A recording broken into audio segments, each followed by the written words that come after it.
justification par l'affliction.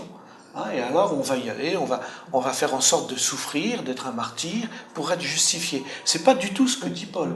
Paul veut dire simplement, nous marchons par la foi, et le fait de marcher par la foi va faire que on va se trouver dans ce monde qui n'est pas malheureusement forcément croyant, en contradiction avec lui, et cela va nous amener des afflictions.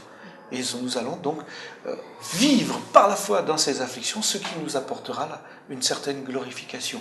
Mais ce n'est pas un salut par les œuvres.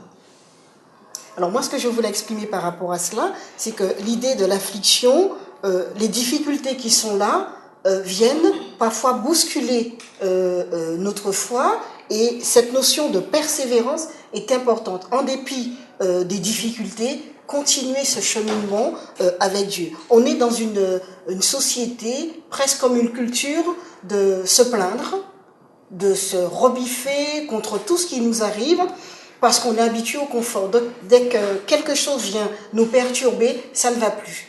Or là, ce que Paul dit, c'est nous glorifier. Pas dans le sens de l'autoflagellation, mais justement de se dire, voilà, on tient ferme, on tient bon, c'est peut-être moindre par rapport à ce qui nous attend plus tard dans cette démarche de persévérance.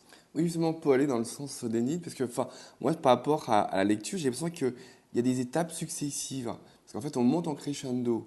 Et dans la vie en général du chrétien, il y a deux chrétiens qui sont, on va dire, un peu différents l'un de l'autre. Il y a celui qui se laisse écraser par les difficultés, et il y a l'autre qui utilise les difficultés pour pouvoir rebondir et s'accrocher à Dieu. Et c'est vrai que dans notre vision des choses, je pense que le Christ sait pourquoi on doit passer par des difficultés. Et c'est vrai qu'il éprouve parfois nos parcours pour nous amener à une meilleure sanctification, une meilleure connaissance, et pour nous aider surtout à compter que sur lui. Et c'est ça qui est intéressant. Voilà, et par rapport à ça, j'ai envie de prolonger ta pensée, si tu me permets, parce que celui qui espère en Christ n'a pas de désillusion. Voilà. Et ni de désenchantement. Et je pense que c'est surtout ce qui fait qu'il tient dans les épreuves et qu'il tient dans l'affliction. Parce qu'il sait qu'un jour qu'il va s'en sortir.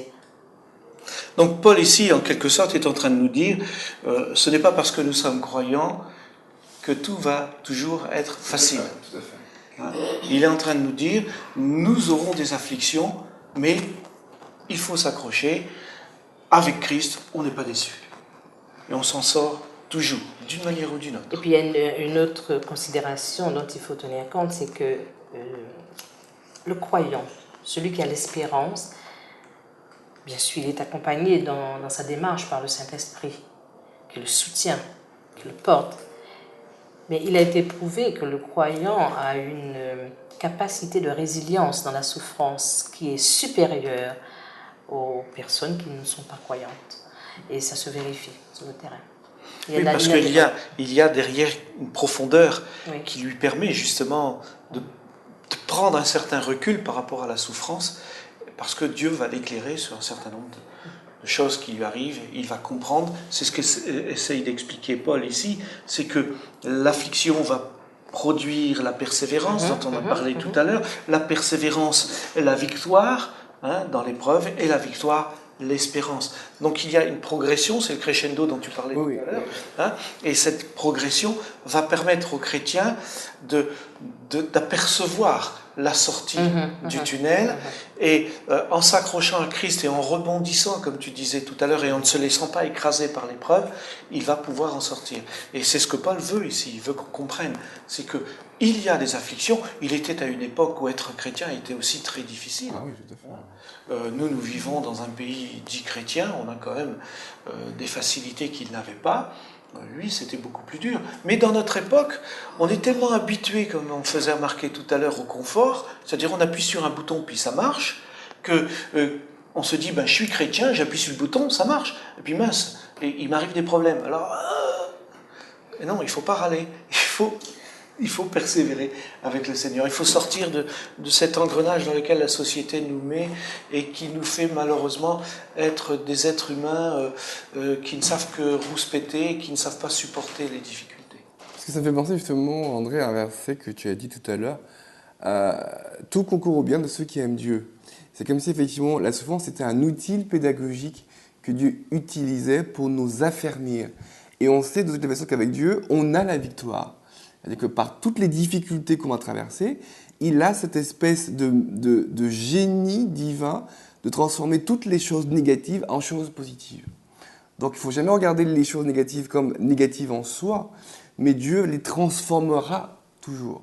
En tout cas, par rapport à ce qu'on doit apprendre et par rapport aussi à un gain, un fruit qui va nous permettre d'avancer et de mieux le connaître. Voilà.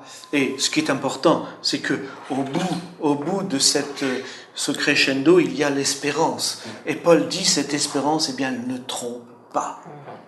Pourquoi? Parce qu'il y a l'amour de Dieu. Hein?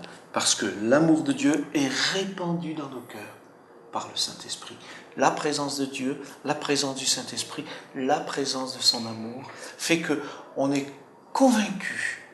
Parce que cet amour est quelque chose d'extraordinaire quand on est touché par l'amour. On parle souvent d'être touché par la grâce, mais quand on est touché par l'amour, c'est une garantie, comme tu disais, c'est extraordinaire.